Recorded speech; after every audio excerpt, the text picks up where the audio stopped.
Hello and welcome to this sixth episode in the Improve Your Chess series.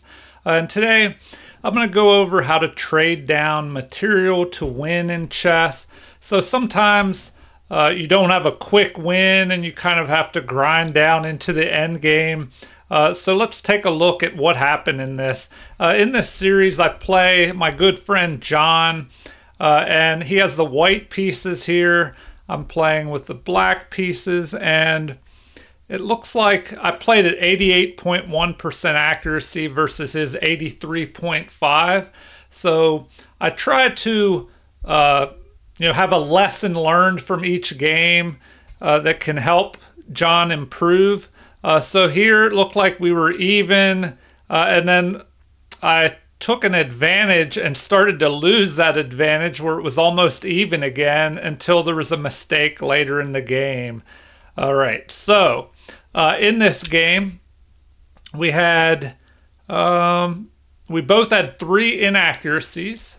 John had 6 mistakes versus my 1, but I had 2 misses and he had 1 blunder. So let's see how this game played out. Here we have the computer analysis, so we can see what can be revealed in this game.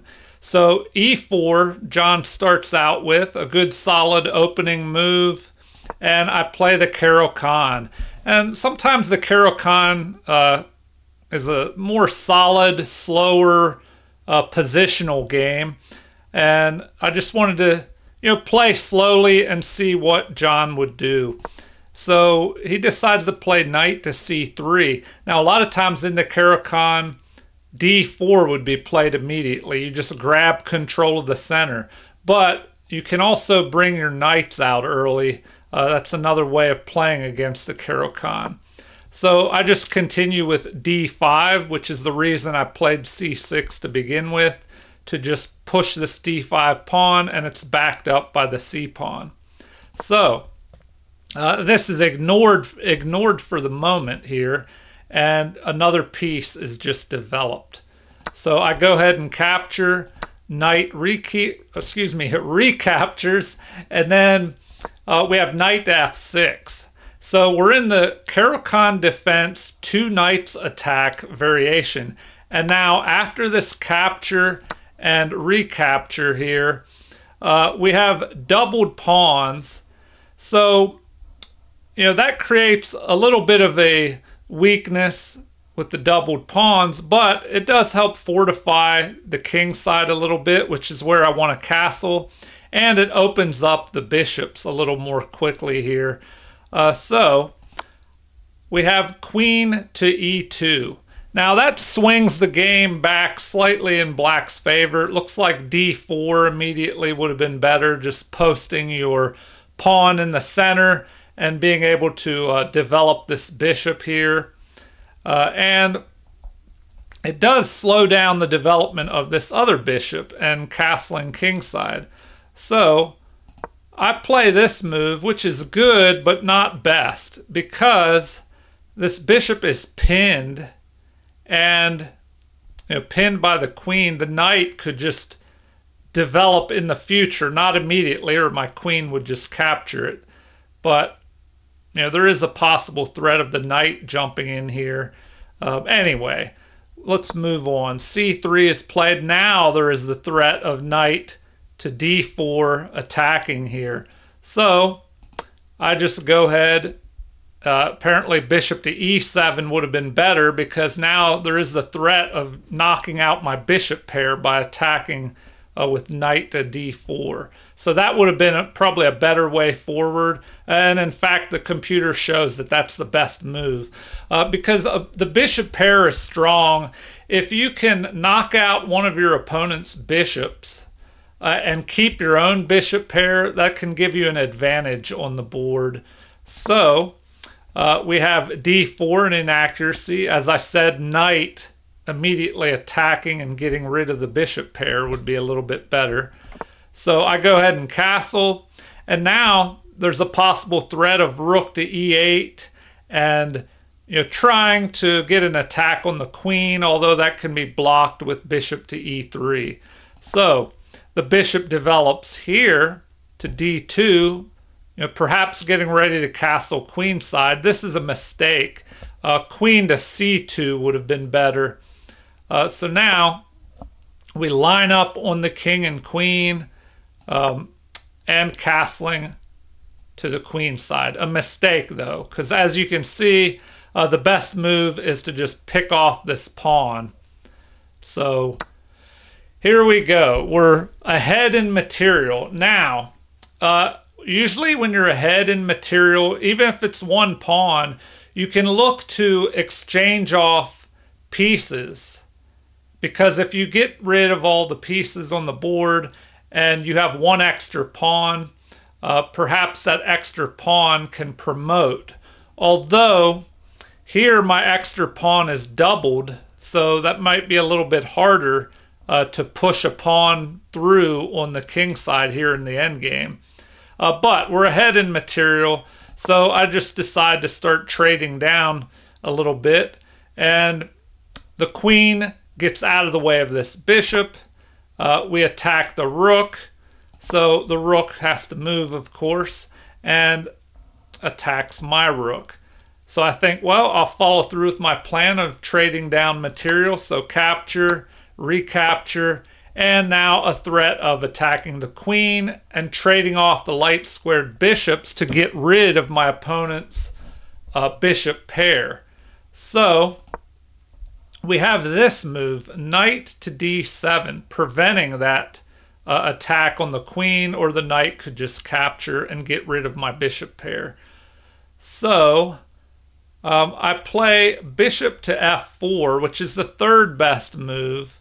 Apparently it would have been better just to retreat my bishop and keep the bishop pair, but I play an inaccuracy and I'm deciding to just trade down material since I'm ahead by a pawn. And after some trades here, now the queen has to move and I get rid of the bishop pair because I lost my bishop pair, and normally you want to knock out your opponent's bishop pair if you can. So here, this is a mistake. So better would have been g6 to immediately attack the queen, give my king a little escape hatch. The best move would be queen to c2, apparently, and or what is another option? Queen to c2 or queen to c5. So here they recommend that I keep the bishop. Now, why would you maybe want to keep this bishop? Well, because once I capture here with this, now if we look at the position, it's queen and rook versus queen and rook, but the imbalance in the position is this knight and bishop. And usually a bishop is a little bit stronger when there are pawns on both sides of the board than a knight, because a knight takes longer to get back and forth across the board.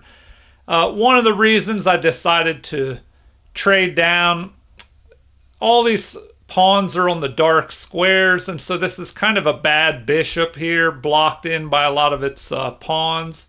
So I thought I would be okay trading down. So now the knight needs developed. I bring it up to d7, although it looks like knight to a6 would have been better. From there, maybe I could jump, I don't know, over to here and try and centralize perhaps. So we have this mistake move. The pawn is pushed forward. And that is one of the things you want to do if you're behind in material, is keep the pieces on the board, but trade off the pawns if you can. Now, why does that make a difference? Well, if you trade off all the pawns and you just have, well, excuse me. Let's go back to the beginning. If you're behind in material and you want to trade off pieces, what does that do? You trade down all the pieces, and then your opponent will have that extra pawn that they can promote. But if you get rid of as many pawns as you can, and then they just have that one pawn in the end game, if you can stay in front of that pawn, you would be able to block it and try and go for a draw. And also, if we traded off all the pieces, then the side with that extra pawn might have a better chance of promoting the extra pawn. But as long as pieces are on the board, it gives you more chances to survive. So here, I should have played g6 once again, attacking the queen. But instead, I capture a missed opportunity. Now they're saying knight to e5 would have been better. Knight to e5. So, I guess we could take a look at that. Oh, okay. If I go here and they capture, then my knight just drops back and recaptures. So, capture, queen captures. Now I'm pinned. The best move here, and this pawn is under attack. And, I could move the knight and be protected by the rook, but I need to protect this pawn. And so now we have this threat developing of the rook and queen piling up here. And perhaps once this bishop moves, trying to knock out my knight. So I want to get out of the line of fire here. Looks like queen to e8 may be a little bit better. The bishop drops back. Now there's a threat on my knight. So I just retreat back here, guarding against any back rank mating threat possibilities. So the game continues with pawns storming forward here. Now, looks like, can I go after this pawn for free? Well, no, because then this would be picked off here. So the best move is queen to e8, just grabbing the open e file. Instead, I make an inaccuracy, knight to e6, trying to get this knight into play, and I'm attacking the bishop. So the bishop drops down here, and then we have h6, another inaccuracy, just allowing a little breathing room for my king. But queen to e8 immediately would have been better. So a mistake by my opponent. This bishop is pretty limited here. I guess they were thinking that if this knight moved, they could trade off some material here. But this bishop has to be careful not to get trapped. So I attack the bishop. The queen protects, and that is a mistake. That bishop should have retreated because now we can add more pressure, but apparently this wasn't the best way to go. Rook to c7 would have been even better, just lining up on the king. So this is a blunder because now this bishop can just be picked off. So what should have been played here? Bishop to d8. So, that move. And now, we could just trade down material if this would have been played, but the game would have been more even. Instead, my opponent loses the bishop here. So once they push this, we can just snatch that up. Apparently rook capture might be a little bit better, but this keeps the pawns from being attacked over here. And now we have capture, attack on the knight, which is best. And here I decide to drop back to guard these pawns and just kind of wait to see what my opponent does. Going forward with knight to c5 would have been a better move. That still protects, but I could be driven away by a pawn push here. So pawns are storming forward on the king side, and the game continues with this move, and the computer says this is best because now I can just give up this pawn, but if it's captured, it'll break apart all these pawns and make these pawns really weak on the king side. So first there's a check driving me into the corner. Although, well, I probably would not want to block there. According to the computer, that's the best move. Rook to e8, just blocking. But instead, I go into the corner. We have this capture. Now, I do not want to go up here after this because there is a possible checkmate threat there. So do not go after that pawn. I start pushing over here.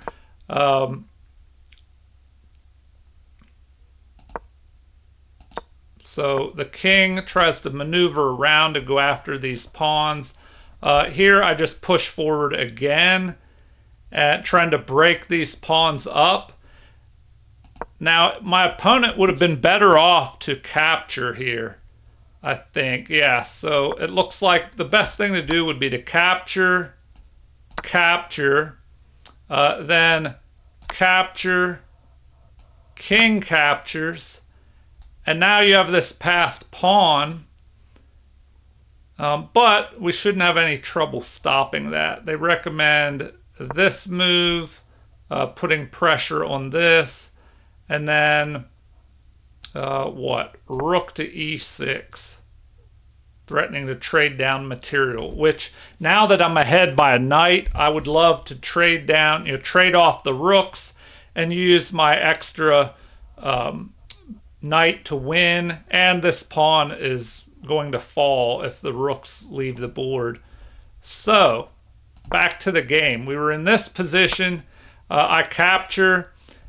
My opponent does the right thing.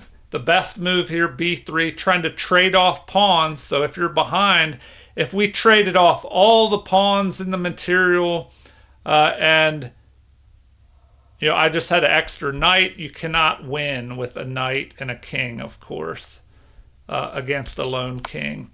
All right, so capture, king captures, and now the knight moves here, trying to be ready to guard this.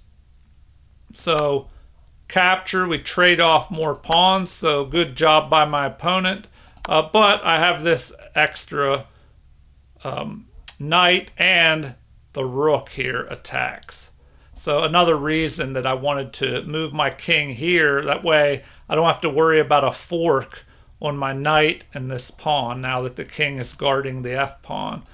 Okay, the king moves forward, going after my knight. And so here, I'm pretty much winning. I just start trading, knocking off the pawns. And I thought, well, I could just go here, try and protect my knight. But I thought, I'm already winning. I'm just going to trade off material. First, I'll protect the knight. But after this attack, the king, instead of moving towards the center, moves to the edge of the board, and the computer says that's best. But here, I just decide to move my king up here. If it's captured, which, that's the best move, I recapture. Now I have all these three pawns that are passed, and my rook is blocking his king from getting over here to stop them. So that's the reason that I just gave up my knight. That's one thing you can do to trade down material to win in chess, is if you go ahead in material, you can give back some of that material later in the game and still stay ahead and winning, but it simplifies the position down to make it easier to go for the win. So let's see how the game ended and how we get the win here.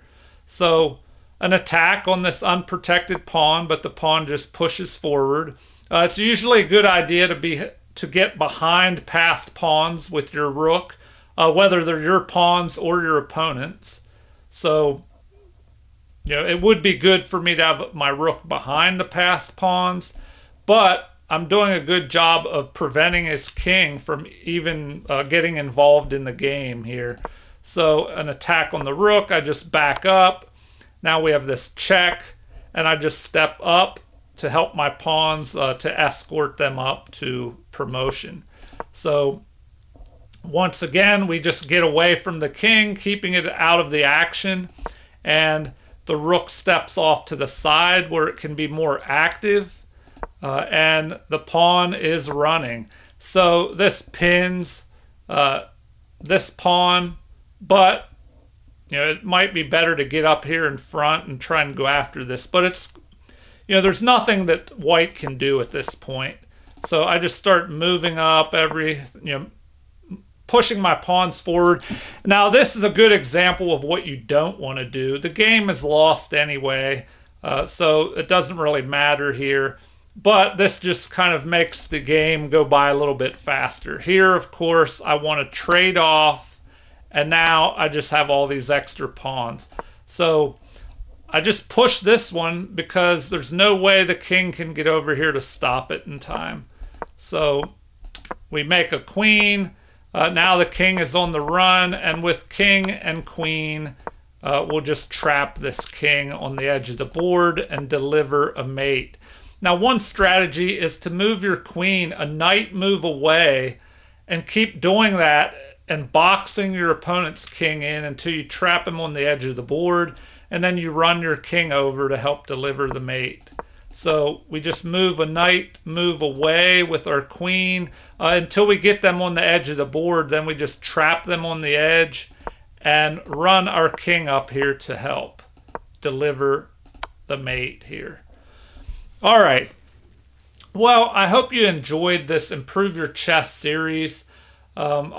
This will be an ongoing series as I'm playing a lot of regular games with this friend of mine, John, who's trying to improve his chess. He's a casual player, but I try to give him a lesson learned after each game.